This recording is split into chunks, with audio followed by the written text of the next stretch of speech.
Good morning, everyone, and welcome to Graniterock's Tech Talk seminar series. My name is Keith Severson, and I will be your host today. For everyone's information, we will be recording this session in order to grant replay access to those who are unable to join our live event today.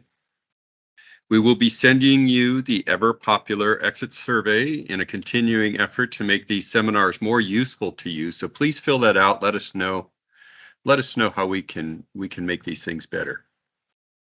As we get started, of course, we ask you to keep yourselves muted and your cameras off, at least until you have a question. There'll be plenty of time for questions and answers.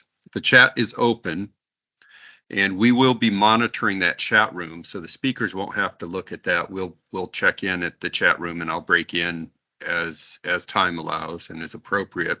So we encourage your questions or comments throughout the meeting. If you happen to have a question, please add it to the chat section or raise your hand and we'll watch for you. I would like to now introduce our first expert speaker of the day, Katha Redmon, and she will tell us about environmental product declarations, EPDs, and how to generate them with our Climate Earth app. Katha is the Director of Concrete Products for Graniterock at our Research Technical Services Lab and has been with the company for over 10 years, managing the concrete team there at the lab. She has a Bachelor of Science degree from the University of California Irvine and has been in the concrete industry for over 30 years. Katha holds multiple ACI and NRMCA certifications and enjoys interacting with concrete customers and specifiers on a regular basis. She is a voting member on 6 ASTM committees, a past chairperson and current member of the California Construction and Industrial Materials Association, CalCIMA, Technical Committee, and currently serves as the active member of Caltrans Pavement and Materials Partnering Committee. Katha, what would you like to share with the folks? Well, good morning, everyone. This presentation is going to be on-demand EPDs and our Climate Earth tool. So what we'll talk about is, first we'll define EPDs. What are they? We'll discuss the evolution of EPDs, how we got to where we are. We'll talk about our Graniterock on-demand EPDs. We'll touch a little bit on local and national specifications that are driving increased EPD use. It's becoming very prevalent. And then lastly, we'll talk about our Climate Earth Project Builder tool that we implemented at the end of last year. All right, what is an EPD? So the formal name of an EPD is Environmental Product Declaration. And an EPD basically quantifies environmental information on the life cycle of a product, which allows you to compare products that fulfill the same function. So this is governed by ISO, and EPDs are based upon life cycle assessments, which is also an ICO requirement. So EPDs also report and quantify the amount of embodied carbon for specific construction products. And for concrete, it provides a breakdown of the environmental impact of each mixed design raw material and the associated production process. So basically, everything that goes into making a yard of concrete, the energy involved in that is accounted for. And EPDs are commonly referred to as nutrition labels for construction products. So here we have a comparison. So on your right-hand side, you can see an actual nutrition label. And so that basically shows all of the nutritional facts, as you're aware. So the EPD basically does the same thing. So it breaks down all those components. The primary feature that engineers and architects are looking for is the GWP. So the goal is to have the lowest GWP that they can. GWP stands for global warming potential, and that indicates the amount of carbon that's actually produced by that particular mixed design. Now, there are 2 types of EPDs. One is an industry-wide EPD, and so this is put out by the National Ready Mix Concrete Association. So they take a survey of all their member companies on an annual basis, and then they compile an average EPD value. And these are based upon specific categories of mixes. So they have an average for 4,000 PSI mixes, 5,000 different mixes with different SCM contents, meaning fly ash or slag. And then they publish that in a booklet that's sent out yearly. There's also product-specific EPDs, and then we will talk about that as well as we go through. So as I mentioned on the industry-wide, that's a compilation, it's an average. Basically allows for the embodied carbon budgeting in the early phases of projects. It's based upon a green rating system. And as I stated earlier, it basically represents the average over the national stage. Now, what this is used for mostly, it's a tool for suppliers that have not yet developed their product-specific EPDs. And so it gives them an opportunity to have a number that they can report, for their bidding or include in their submittals. All right, so on this industry-wide EPD, as you may be aware, the goal of most cities, agencies, states is to become net zero. Different time frames on that, so that means zero carbon emissions. So for this slide, they're looking at 2050 to become net zero. I've seen 2040, I've also seen 2030. So this is just an example of one category of mix design to show kind of the progression of the decrease in carbon emission over time. So the slide starts with 2014. As you can see for this one, it had a GWP of 299. And then that progressively went down in 2019 and 2021. And then the estimated values are in the light green. So they expect to be at zero for this category of mixes by 2050. Now, product-specific EPDs, they basically provide a more accurate representation of the actual environmental impact of a specific mix. So it's basically looking at individual components for individual batch plants for individual suppliers. So it takes it down to a lower level. And it serves as confirmation and documentation that the sustainability goals established by the design team at the time of the pre-construction phase and the design phase, that all of those expectations are met. And now these EPDs are used in various tools to demonstrate that compliance. And there's a contractor tool that many may be aware of. It's called EC3. And contractors just take all their supplier information, plug that into this software tool, and it shoots out kind of a carbon emissions expectation for their entire project. Now, in the past, when EPDs first came out, the process was pretty cumbersome. So we would hand pick about 30 mixes, and we would send that over to the program operator, and they would calculate the GWP for us. A lot of times that would take months to get this information back. But as you can see, we would get it back in this form, which is our previous EPD document. You can see there's 30 mixes there. And we were basically restricted or limited to that 30 mixes. So that's all the EPD data that we had. So it would show us the mix components. And then within that same document, it would then show us the calculated GWP for each one of those mixes. So it would list the 30 here and then the GWP.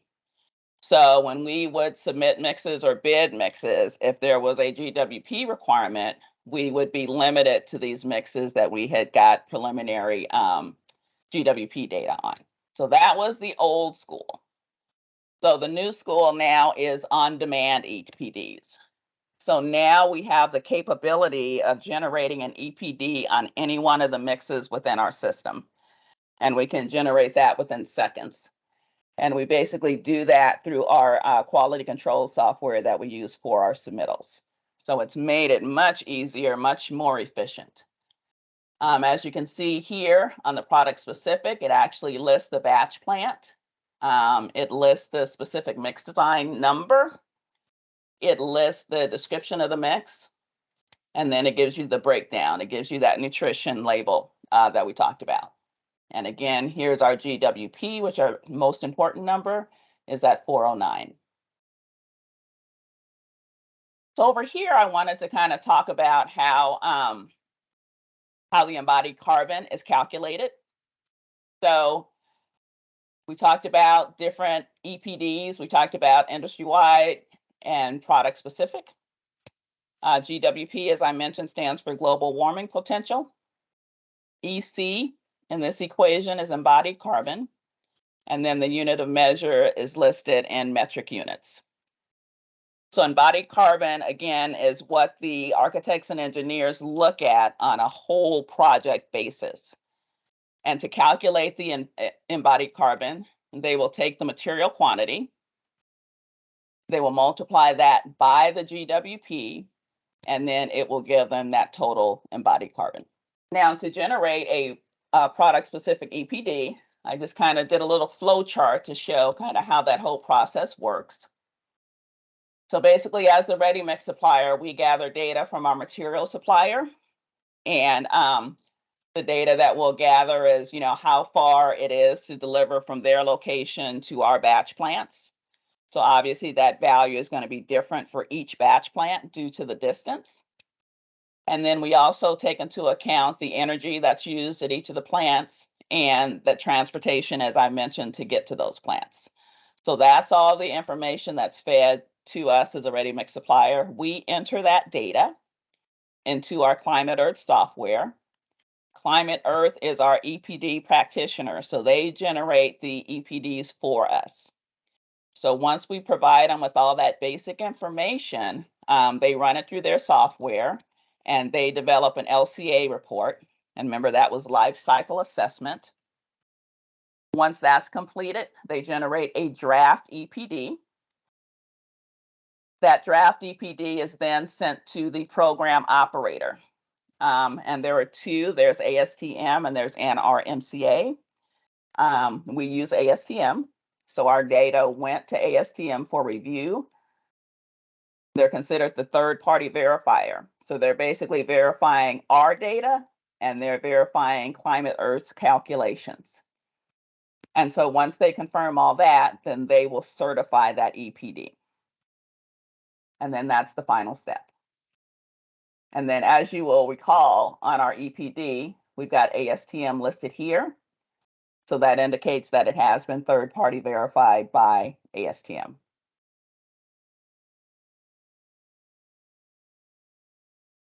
So once we generate and have an EPD verified, it automatically shows up on the ASTM International website. So anyone can access any of the Graniterock EPDs simply by logging on to ASTM and going to the EPD section and then going to Graniterock. So these are listed by plants. There's a drop-down menu. It'll list all of the Graniterock plants. And then once you make the plant selection, it will give you the mixes available for that plant. Once you go down, you can select any one of these, and then you can download a physical copy of the EPD from the ASTM website.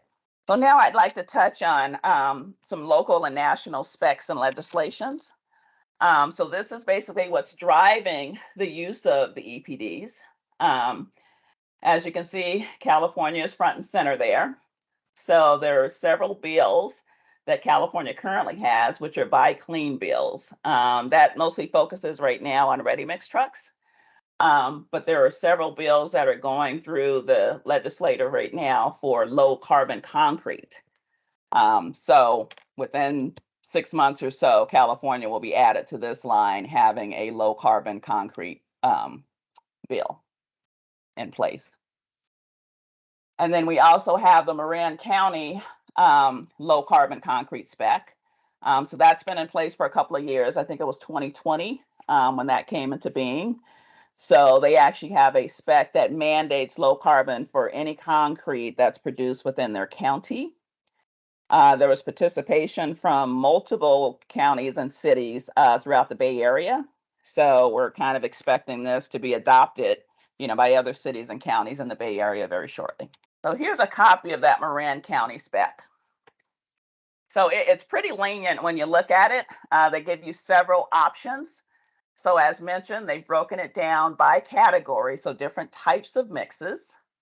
But they give you the option to comply by limiting cement or by using embodied carbon limits. So they've restricted cement based upon the strength of the concrete. So you can go with that option. Or if you've got an EPD and have that information, you can utilize the embodied carbon option.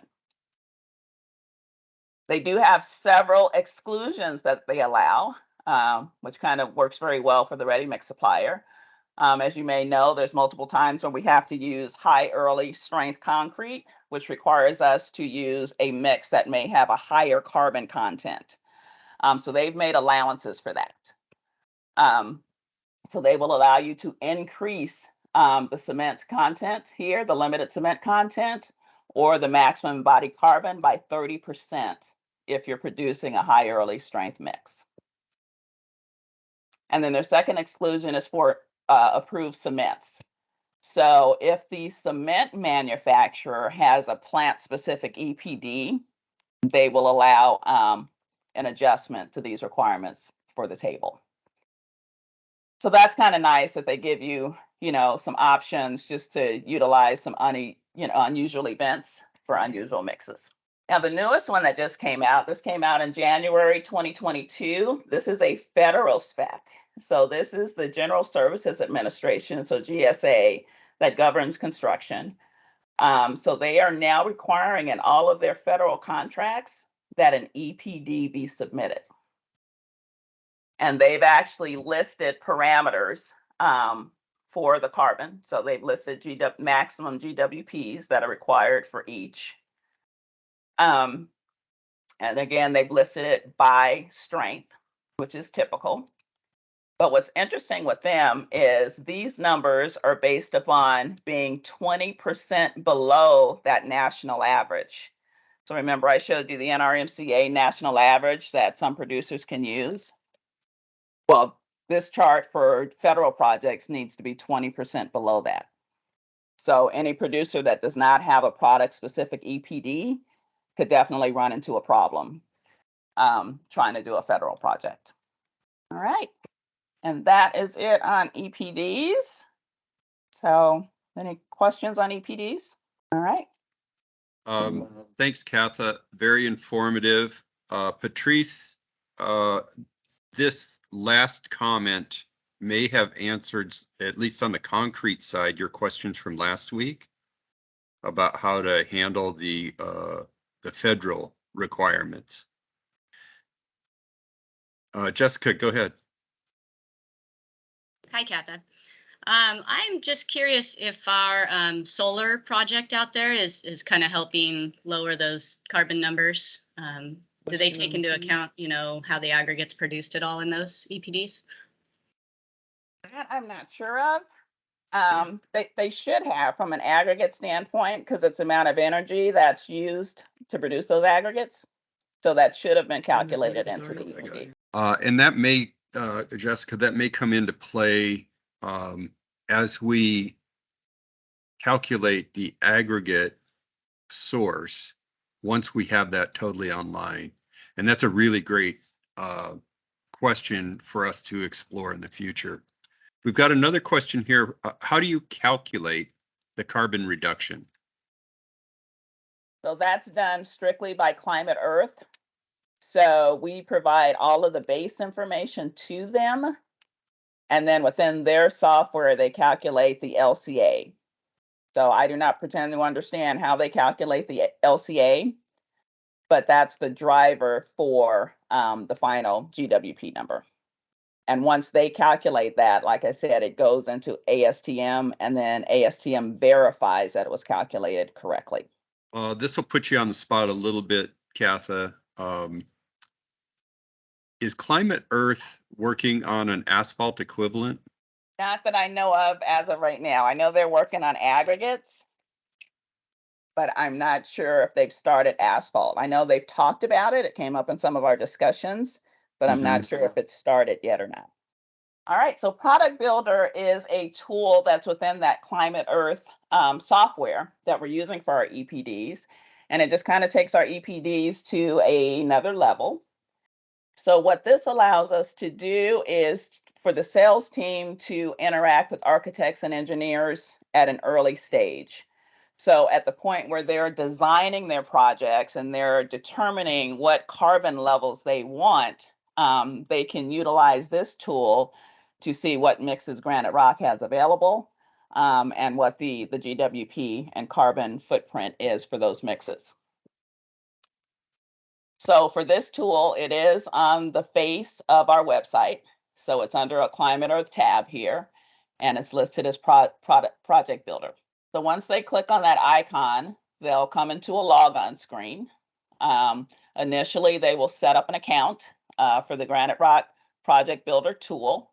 And then each time they come back, obviously they can use those same credentials. What they will do at that point in time is they will enter the information for their project. So they'll put the name, address, and city for that project, and then they will build that project. So they will go in there and put in all of the structural applications that they need.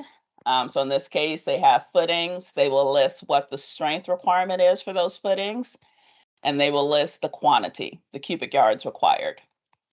So they will go in there for each structural application, enter that information. Once that's complete, they will hit calculate. Once they hit calculate, they'll get a result that will show them minimum, maximum, mean, and median for GWP within the mixes in our system. So it's broken it down, color-coded by structural type. So it looks like the biggest quantity of concrete for this project was in the elevated decks. So they can determine what the minimum mix that we have available for elevated decks and the maximum. They will hit download query here, and it will generate a report for them. And I will back up a little bit. So before they hit download query, they can hover over these columns here and actually get the values in numeric form. So they can see, I think I clicked on maximum here. So this will show them the maximum embodied carbon for the elevated decks or for each of those structures. And remember, I showed you how to calculate the embodied carbon. So that took the GWP, it multiplied it times the quantity, and then came up with the embodied carbon number. So once they hit that download report, they will get a report like this. So it will give them the graph as well as the information in a tabular form. Once they download that report, they'll actually receive an email thanking them for utilizing our tool. Our Graniterock sales team will get an email as well. It'll have a copy of that report that the user generated. The email, if you can state, indicates that Graniterock will contact them within 24 hours to discuss their project and talk about potential low carbon mixes. And then the sales department contact number is included in that email. So if they wanted to chat with a salesperson, prior to 24 hours, they have the opportunity to do so. So I do want to encourage those architects and engineers who may be on the line to jump onto our website, utilize this tool, and then definitely make some early contact for upcoming projects. Very nice. And your last comment there, some early contact for upcoming projects. You want to talk a little bit about timing and why you put early in that comment? Early means that they're in the design phase of a project. So they're making determinations about how low they want that carbon content to be. So if in fact we can interact with them early, we can influence some of that based upon our materials and what we have available. If we wait until the spec is out later on, it's too late at that point in time. So we may not have a mix that meets their requirements. And they may have put that requirement in there because they were not available of what mixes we had available. So it's nice to get in early so that you could, like I said, have an influence and work with them directly as opposed to having to scramble later on once the spec comes out to try to find a mix that complies with something that may actually be unrealistic. Great points. And we've got another question here. Thanks, Oscar. Will low carbon have the same strength as normal concrete? Eventually. So the way that you lower your carbon content is to increase your fly ash or slag. Obviously, increasing fly ash gives it a delayed setting time. It gives a delayed strength gain. So what you would hope with interaction with these engineers, typically concrete is specified at 28 days. So if we can get in early and say that we'll give them a high volume fly ash mix to see if they can extend that strength requirement out to 56 days or 90 days. So yes, ultimately, if it's 4,000 PSI, it will get there. It's just a matter of when, 28 days, 56 or 90. So great question, Oscar. Thank you. However, that brings up a very important point, and Max will touch on this again in his next presentation, and that is the scheduling factor when you're specifying green concrete mixes. I'm sure Max will touch on this again, but it's probably one of the most important takeaways from today's talk. As you learn about low carbon mixes, that using a supplemental cementitious material is going to extend the cure rate or cure time, and so that impacts your schedule for the project entirety. What other questions are out there for Katha while we have her on? Again, can't thank you enough, Katha. Really informative. And again, if you'd hang on while Max talks, that would be great. Again, thanks so much. Very informative. Now I'd like to introduce our next expert speaker, Max Morgan. He's a concrete sales representative, and he'll be speaking about green concrete or low carbon concrete, as we've started calling it today. Max is a CSU Chico alum with a BS from the College of Engineering and a minor in business, interning with Graniterock for 4 years before coming on full-time back in 2016. His current role includes customer sales support and other initiatives like concrete reclamation to help make Graniterock better. Max is excited to help Graniterock keep up with technologies related to the concrete industry, particularly this idea of low carbon. Mr. Morgan, good to see you, sir. Morning. So let's see if we can do this without any technical difficulties. You want to share your screen? Yes. Thank you for the introduction, Keith. Again, my name is Max Morgan. I'm sales rep out of our Redwood City, San Jose, and Santa Cruz plants currently. And I'll be talking about what we call granite green or green concrete or low CO2 concrete. Thanks for joining us here today. So going over today, we're talking about what is green concrete. So granite green ready-mix concrete, it uses recycled materials such as fly ash and slag in place of conventional Portland cement. This uses less energy. It makes use of waste, so diverts from landfills. The per yard greenhouse gas emissions go down for concrete. Eventually, superior ultimate strength with green concrete, better durability, workability, and chloride resistance. Graniterock achieves green concrete by using locally sourced aggregates, namely our quarry, which is nearby for our plants. It's environmentally superior to imported and foreign aggregates due to the less energy to transport from the plant and also to the site. Kind of like a penny earned is a penny saved. The greenest mile is the one not traveled. Just like Katha is talking about, our mixes now have environmental product declarations, which helps you earn LEED points, which is good for new buildings.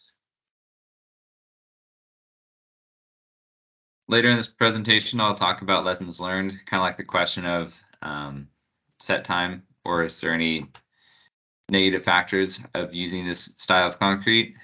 So I'll share our experiences from key green mix projects, green mix properties to consider when planning a project, namely early age strength, slump, ultimate strength, shrinkage, special application, and as Keith kind of touched on, the main factor is time.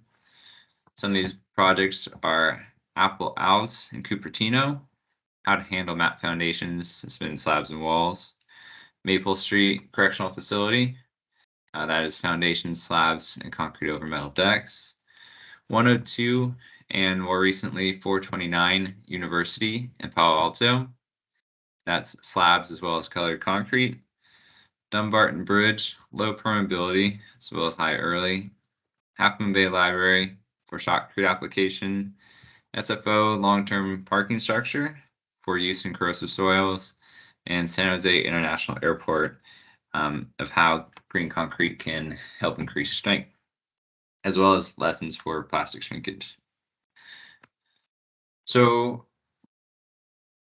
everyone kind of knows, but just to go over it, what is concrete? So concrete is a mixture of sand, gravel, water, with cement providing the glue to hold it together. The production and transportation of Portland cement is very energy intensive and is the biggest factor for the CO2 content in concrete. The Portland cement starts as limestone, which has to be mined, which takes energy to do so. And from there, the limestone has to get heated. This is a huge source of the CO2. It's then grinded down into the cement. Yeah, as well as heating the limestone to produce the cement. There's a chemical process when converting the limestone that releases CO2. So very, very heavy CO2 manufacturing process. Our rule of thumb is 1 yard of a 6.5 sack concrete mix. It's about 600 pounds of CO2. So granite green or green concrete reduces the amount of Portland cement by substituting supplementary cementitious materials. Those SCMs are byproducts. So the two main products in our market here are fly ash and slag. Fly ash is from coal production. So that's just the burned coal. And instead of throwing it away, it works well in our concrete, as well as slag, which is the leftovers from iron production. More on SCMs and what they do. They increase ultimate concrete strength, lower initial strength, which we'll talk about, reduces the heat of hydration, which is helpful in applications such as mass concrete, very large footings. It helps reduce the risk of alkali silica or ASR with corrosive soils or soils native to this area. SCMs really help with the density of concrete, increases resistance to sulfate, chloride attack, reduces concrete shrinkage during curing. SCMs can help reduce the amount of water needed, which is helpful for concrete because less water means less and usually higher strength. Fines and improves workability. So the shape of fly ash is these ball bearing looking picture on this page, and it actually gives really good feel and finishing. Has a good smooth feel and helps improve the outcome of that. Also helps reduce greenhouse gases. Can be used to attain lead points. Mainly there is the pre-consumer recycled material. So huge factor of CO2 content is the transportation. So it's important to know where aggregate sources come from. The closer they are, the better it is. Imported aggregate requires 5 times as much fuel as compared to locally sourced. And Graniterock here, we use rail, which is more fuel efficient, which helps reduce that CO2 output. And we also use some recycled aggregates. Max, I got a question here on the chat line. Does Graniterock use Portland limestone cement PLC in any mixes? Not currently, but I know that that's coming. And really that's based on our supplier. Katha, do you have any comment on that? I do. And Max is correct. The suppliers have it available, but not in large quantities. The difficulty with making the transition will be that once you make the change, you will have to make a complete change from type 2 to type 5 unless a plant has extra storage capacity, which very few do. But if you do, you could store them both. But like I said, as of right now, it is not readily available. Good question, Jessica. Thank you, Max. Go ahead. Moving on here. So lead points. LEED stands for Leadership in Energy and Environmental Design. It is part of the Green Building Council, U.S. Green Building Council, that recognizes best-in-class building strategies and practices, claim that 80% of new or current commercial construction in Bay Area is currently seeking this. And to receive LEED certifications, building projects need to satisfy certain requirements to earn points for environmentally friendly strategies that are in design as well as the construction process. And there are different levels of LEED based on how many points that a project can rack up. The biggest one for concrete is the sourcing and manufacturing of the concrete be under, I believe it's 500 miles from the project site, as well as recycled material in the mix. So main portion of that is the SCMs and the aggregates that we're talking about. Katha went into great detail over EPDs, but EPDs can help with the LEED points, especially a product specific one. So I'll kind of breeze through this. There's third-party certified life cycle assessment every step of the production process from raw materials to the plant. It rates each mix on 15 criteria. The main ones are global warming potential, ozone depletion, water consumption. It allows consumers to compare mixes to each other, kind of like a food label. You can see how many calories, sugars, fats, whatnot. This allows that, but on the concrete level. Graniterock, one of 16 producers doing this nationwide, and it can qualify for LEED points. This can help for at least 2 of those, which is pretty big out of, I think it's 40 for a project, so that's a good amount. Moving on, getting more in depth on cement. So understanding that there's 2 kinds of cements. There's a hydraulic and pozzolanic. Hydraulic or Portland cement is calcium silicate compounds that react chemically with water to form calcium silicate hydrate crystals. Those crystals interlock and give the matrix strength. The more crystals and the larger they are, the stronger they are. The process of this cement to water reaction is exothermic, meaning it gives off heat, and as well as creating the calcium silicate hydrate crystals. This reaction also creates free lime as a byproduct. For every 3 calcium silicate hydrate crystals, there's 1 free lime as a byproduct. Pozzolanic cements, they're siliceous compounds that possess little to no cementitious value by themselves, but react with the free lime from the hydraulic cement reaction from the calcium silicate hydrate crystals. That means that the slag and fly ash, when they're in the concrete, they combine with these free limes to create more CSH. Sorry. Ancient Greeks and Romans used volcanic ash, such as from Pozzolana, to create pozzolanic mortars and cement. SCMs like the fly ash and slag are primarily pozzolanic and can have some hydraulic properties as well. Slag more so. That is a faster setting SCM compared to slag, which is just a breakdown of that reaction to highlight how the byproduct from the first hydraulic reaction creates the free lime, which the pozzolans react with to create more strength. This is why when adding SCMs, you can get higher densities. It is a bit slower because the SCMs have to find the free lime, so it's not as quick as the Portland cement.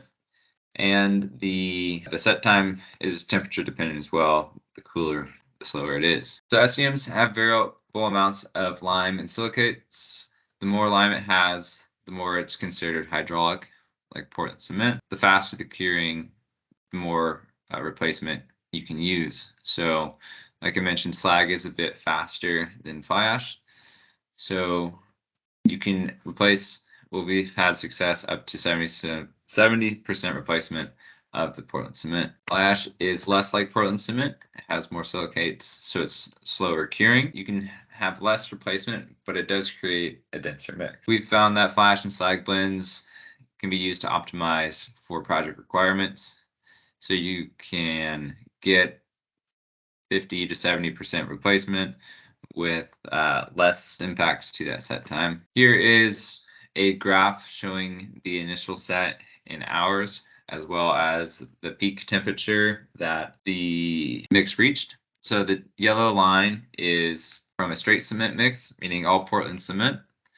The one below that is a 25% replacement with fly ash, and furthermore is 50% replacement using 15% fly ash and 35% slag. So big difference between all Portland cement and 50% replacement, which should be taken into account when placing in the field. So another way that you can approach green concrete is also when thinking or writing specifications for the material. There's two ways to do it: prescriptive versus performance. Prescriptive meaning that you line out all of, some go as far as details as the exact weights or minimum cement requirement. Other ways to do that is water cement ratio, strength. However, we found that if there's more leniency, so a performance spec saying that you'd like a certain strength or a certain shrinkage, and then leave the means and methods up to the supplier, it can help reduce the actual cement needed to create that mix. What we normally run into, or something that's common, is requirements for 3000 psi, 0.45 water cement ratio, and a 6-ACK. These are three different mix designs here, really. And if all that's really desired is something close to a 3000 psi mix, with all of these three, you could actually save 223 pounds of CO2 per yard just by potentially switching the way that you approach project requirements. Hey, Max? Yeah. I've got a question here from Patrice. If fly ash additives slow down curing, is there a guideline for what to expect ultimate strength? We use 28 days in our specs, but should we adjust this or just adjust the FC that is used? So we still can reach 28 days strengths with using fly ash.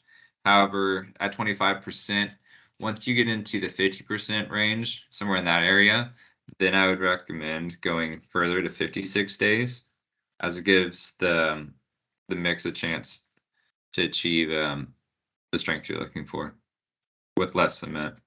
So Oscar said, what if we don't have 28 days? Well, really, time is the only factor you could play with. So if you need it sooner, then that would designate the need for more cement. So that was a point that Katha made earlier, Oscar and Patrice.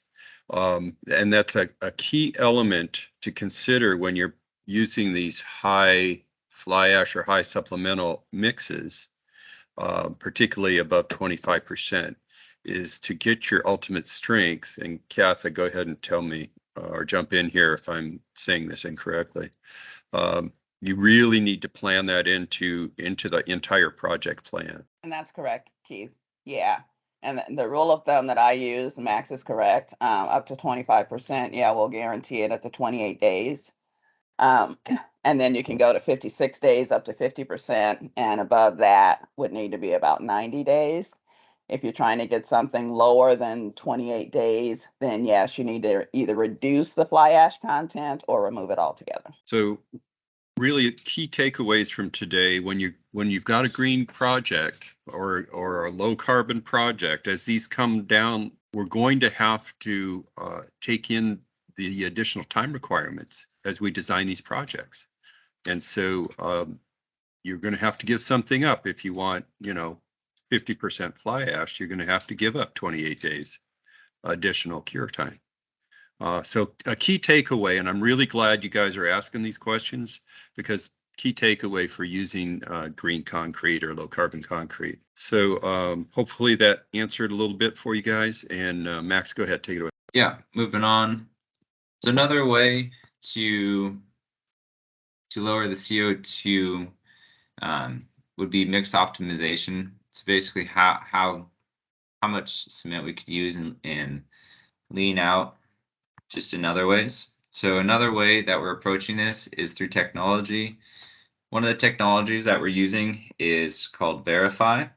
So what is Verify? Just a very brief overview.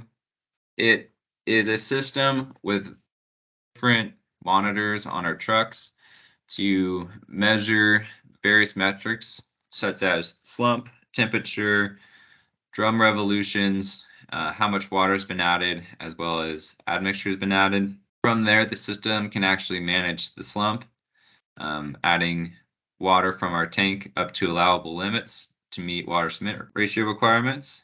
And it also records this information to help us get better from that.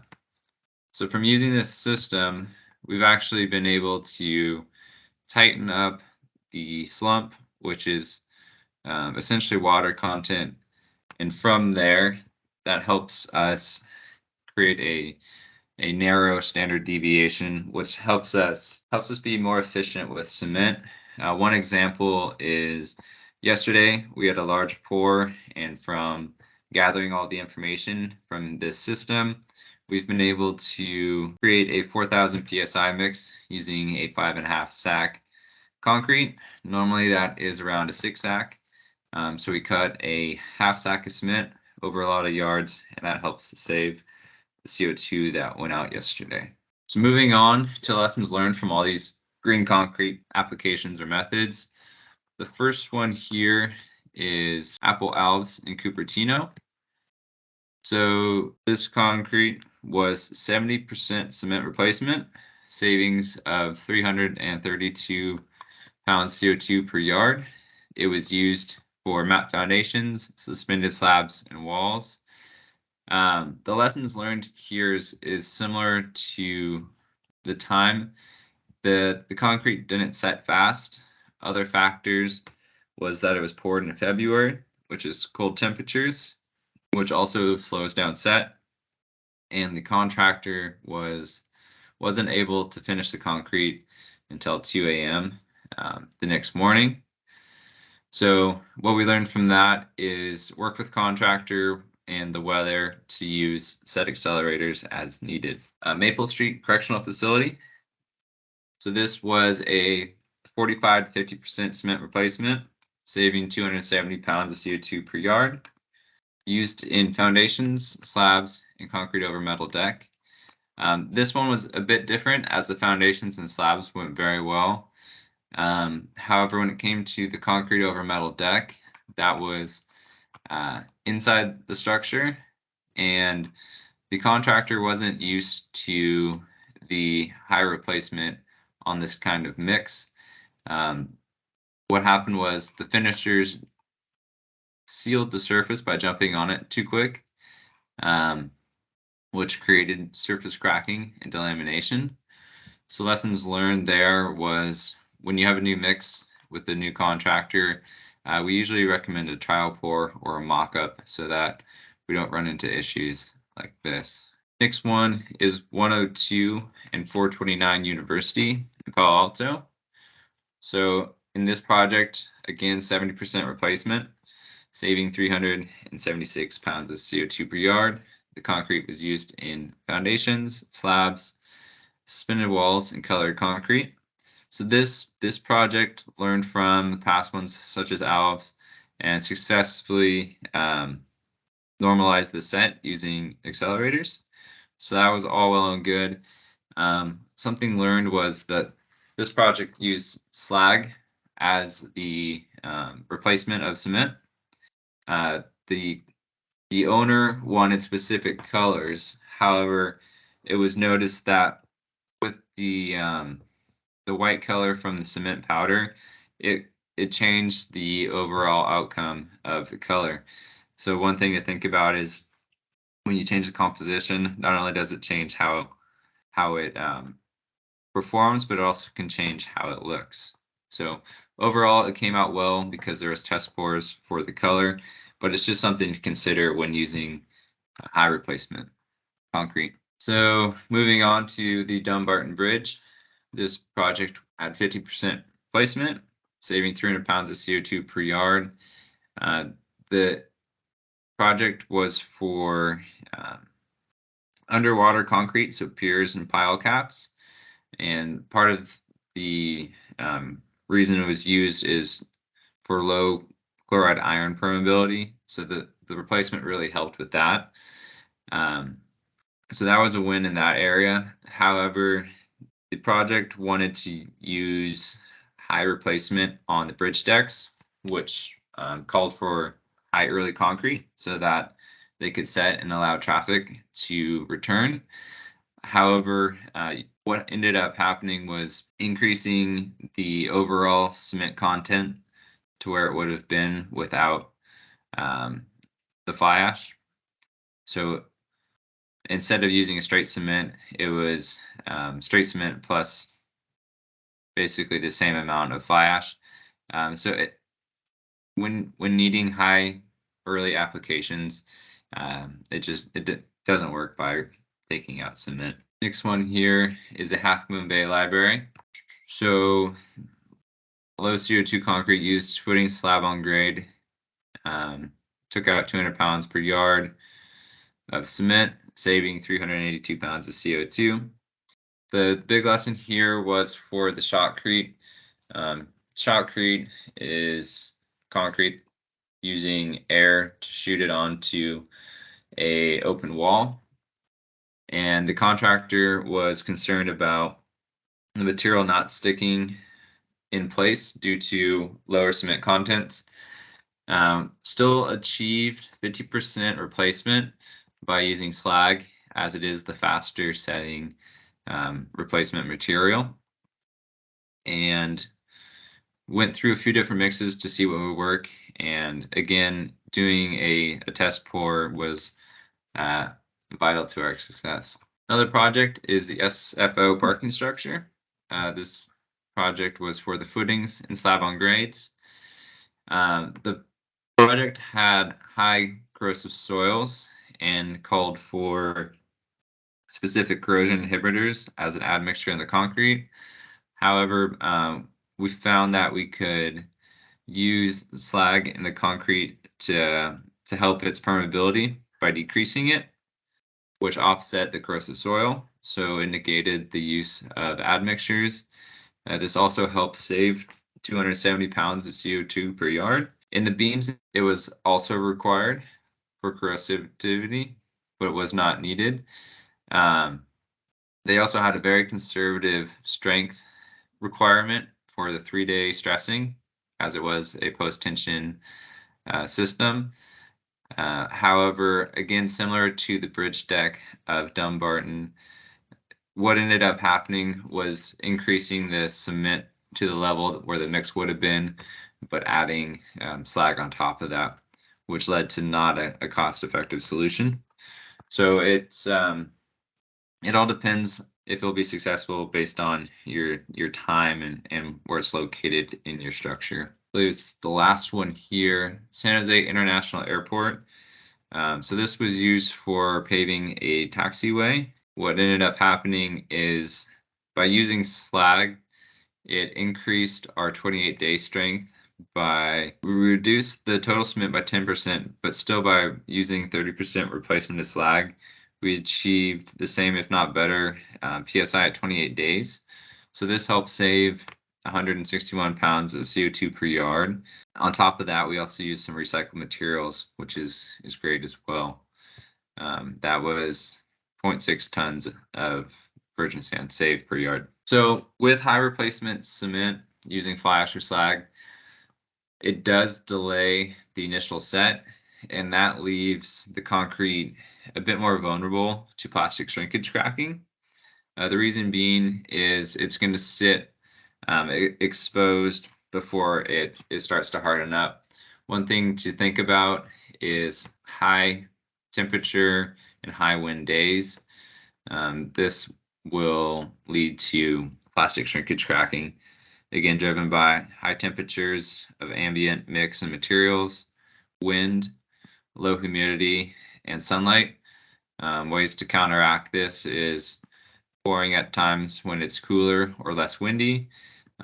Humidity, you can use concrete curing compounds to help lock in the moisture so it doesn't dry out as quick, as well as some shade structures if you have the means. So it's just good to plan for large pours when using SCMs. The objective of this is to keep evaporation low. So check the daily forecasts for temperature, wind, and humidity, as well as sunlight that might create a heat island in the area. To control mixed temperature, you can slow the heat of hydration by using a set retarder. You can lower the mixed temperature by using cool water or ice, or substitute SCMs for cement. Slow the surface by using a vapor retarder immediately. Great wind barriers, like I mentioned. Increase humidity during and after placement, such as foggers or misters. Postpone placement. So earlier in the morning is usually better for heat. And note that the edges of placement are particularly prone to this crackage. Also follow ACI standards and water cement ratios when placing on impervious surfaces. So that Max, wraps I got another question here from Patrice. If we need to have design strength by 28 days, should we specify the cement replacement? Again, kind of reiteration, and Katha, if you want to jump in, or Max, go ahead and answer that question. If we need to have design strength by 28 days, should we specify the cement replacement is the question. Yeah, I'd say to still include the cement replacement. I think the main goal of cement replacement is to lower the overall CO2 or environmental global warming potential. As long as I think the thing to do would be lenient on the 28 days, depending on the schedule of the project. And again, that option of adding on top. So if you needed to get 28 days and you wanted to maintain that cement content, just add the SCM on top. Thank you. Carry on. And that is actually my last slide. So any other questions from myself or Keith and Katha? And Katha, would you put your, while we're sitting here, would you put your contact information into the chat, Katha? And folks, any other questions? Really good questions. I appreciate the interactivity. I've got some questions for you, Max. And or Katha, anybody else? Have you had some supply chain challenges? So in the past 2 years, we have, and actually fly ash has been a bit intermittent in the past 5 years or so. However, we're hearing that that should be good for this year. It is a constant communication with our supplier. So I think the main thing is when you're looking at projects, the thing that I've seen help succeed for that is being flexible on the type of replacement. I know we've had supply chain issues with fly ash in the past, so we switched over to slag in the interim. But again, if you're interested to see how we're looking and forecasting, giving myself or someone else on our team a call is recommended. So that's a great point kind of buried in that comment or in that answer is communication. Communication to the vendors, communication back and forth, owners, engineers, and then the placement people. Constant communication is going to overcome some of these challenges. I've got another question here from Oscar, who works at the DOT. Is your product in Caltrans approved materials list or vendor? Our mixes or our aggregates? Answer for both. So I know that our aggregates are on the approved list for Caltrans, and our mix designs just have to meet a we just have to trial batch to meet the requirements there. So yeah, currently we stay up to date with those things as we do a lot of Caltrans work in our area. Yeah, that's correct. It's obviously component driven. So as Max said, the aggregate is on the approved list, the admixtures we use, and the cement and SCMs. So our mix design should be approved based upon the components that are included. Great. So a couple other points, key points. Max talked about the distance matters. Distance truly matters. And so finding a local supplier for every component is important in lowering the CO2 footprint. It just makes good common sense. And so one of Graniterock's advantages is that our aggregate source is within the regional scope or regional parameters that the USGBC puts out for LEED. And so by using Graniterock locally sourced aggregate, you're reducing your carbon footprint. Max made a couple of points about increased density, in particular when you're dealing with saltwater intrusion into the concrete forms. And Max and Katha, do you want to do kind of an ordering low carbon concrete best practices recap, communication, order early? What else would you say in best practices? Are you saying on the contractor level, or what level are you thinking, Keith? Just attention to time. If you've got a QC plan for everybody's information to make the job a success. Okay, so starting more on the design level, I think really thinking of the performance of the mix as well as specifying global warming potential would be a number. So using the EPDs from what Katha presented on, you can find the level that you want to be at, the strength, and then from there, understanding your project to know the set time or time that could be allowed for it to cure. And if there is something under 28 days, understanding that it might not be possible if you want to lower the overall global warming potential. So understanding the limitations there.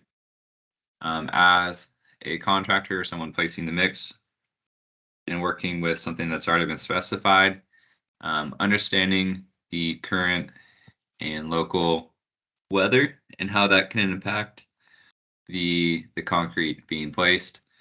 Obviously, the cooler it is and the less sunlight, the slower that mix is going to set up.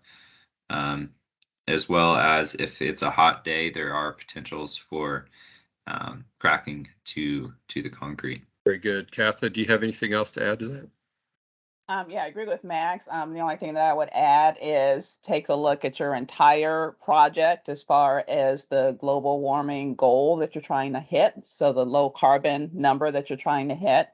And then take advantage of utilizing the low carbon mix and say your footings so that you have room to spare in, say, a bridge deck or something where you need to use a higher carbon mix.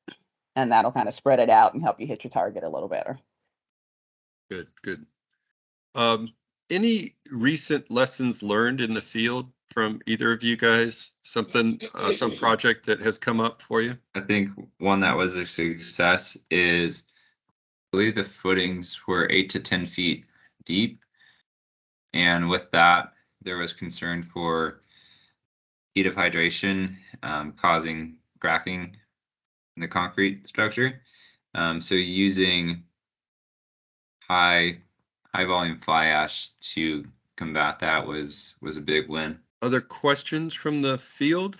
What else would you like to ask these concrete experts? Can't thank you enough. Tons of information, no pun intended, and sure appreciate you guys, both Katha and Max. So I thank you all for participating today and joining us. We appreciate your participation, and we sure appreciate all those questions. Don't forget to fill out the session survey that will come to you on a SurveyMonkey request. Help us make this better for you. We hope to see you next week, Thursday, April 21st. Same bat time, same bat channel. We'll try to help expand your knowledge. Next week, we're going to talk about agency and Caltrans superpave mixes. That concludes today's Tech Talk. Be safe, everyone. Rock on.